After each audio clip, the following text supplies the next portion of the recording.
It is truly haunting video. 30-year-old Steven Koecher walking through this Henderson community, never to be seen again.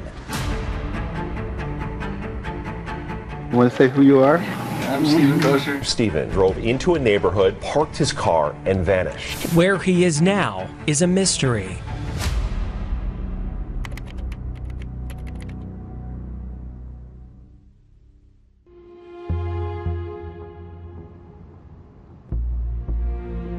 A lot of the time, missing men aren't treated with the same urgency as women or children.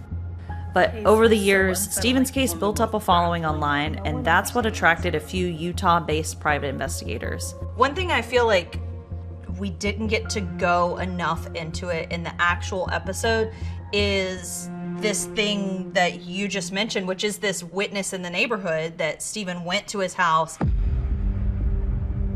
We found the neighbor in the second house here. Says that earlier in the week, Steven came to his door and asked, "Do you want some money?"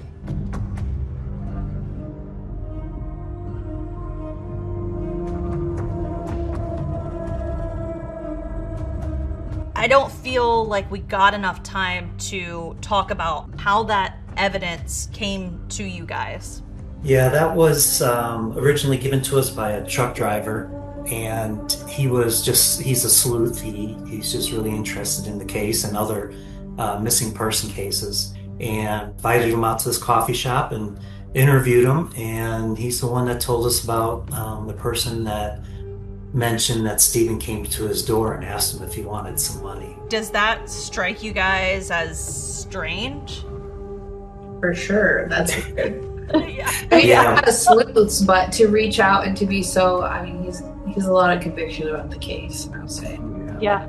When we met him at the coffee shop, he had a hot cocoa, and he also drew out a map for me on my folder and used one of my pens. So when he was inside the coffee shop, one of the other PIs went out to his car and swabbed his door handle. So we collected the coffee cup, they threw it in the garbage, and I never touched my pen. I shuffled it into a bag, and then we also had his DNA from the touch DNA in his door handle. We thought he was involved. This guy knew too much.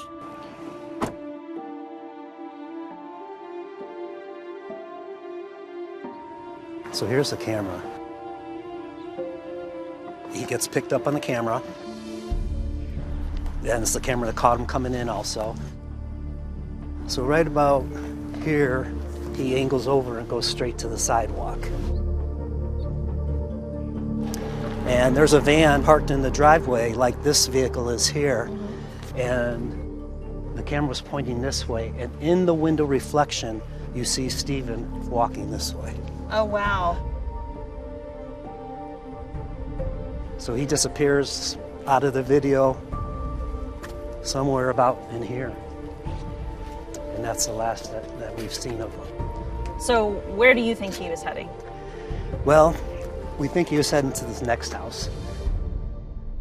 Let's zero back in on this house with the casita and this person that lives there that is, up to this point, kind of the most consistent primary person of interest in this case. His father owns this house on Evening Lights Drive.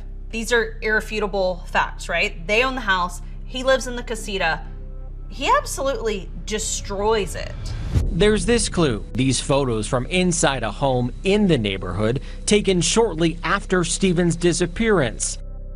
Parents allegedly move out, but he's still living there, right? Right. If you're letting your 40-something-year-old or, son live in your casita and destroy it, it's like you're kind of cleaning up messes in certain areas, right? Right. So how far does this cleaning up of messes or this covering up for these disappointments, like how far are we letting that go, I guess?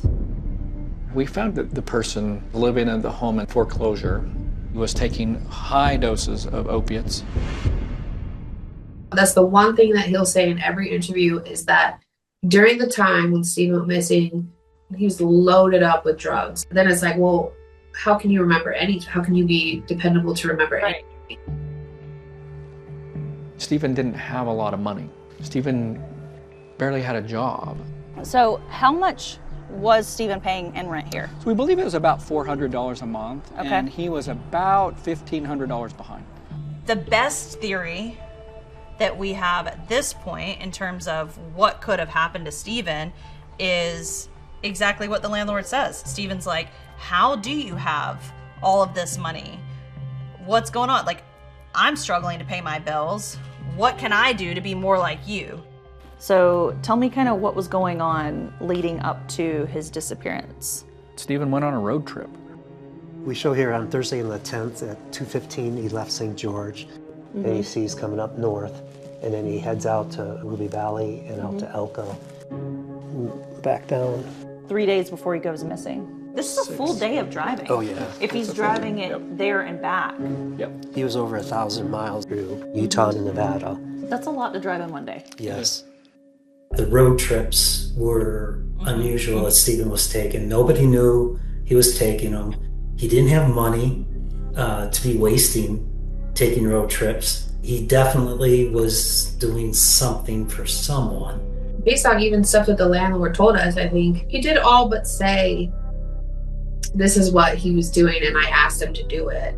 But he said we worked out a plan for him to pay me back. He never said what that plan was. He owes his landlord money, and his landlord said, if you do this favor for me, I'll absolve you of this back rent. And then Steven doesn't report in because we have, after Steven's gone missing, several calls that his landlord places all of a sudden to Steven, back to back to back to back. Just after he went missing, the landlord called him 11 times in a short period of time. A couple days. Which is odd to me. I mean, Steven owes him money, but 11 calls? Yeah. Because 11 is obsessive. Yeah. God, there's so many red flags in so many directions to try to put out all these fires, and we were late to the game. Where do we go from here?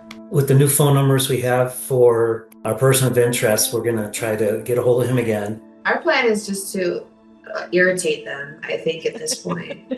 Which is kind of irritating. Yeah. Hopefully maybe the house on Evening Lights goes up for sale. I think we'll go buy it. Yeah, right? I know. What do you think happened to Steven Koecher? Our theory is Steven, I really feel he was just in the wrong place at the wrong time. And he was pushed into a corner with money and stuff and wanted to make it on his own. And he got involved in, obviously, he got involved in something that was way past his nature. And he, I'm sure, didn't know obviously didn't know what was going to happen.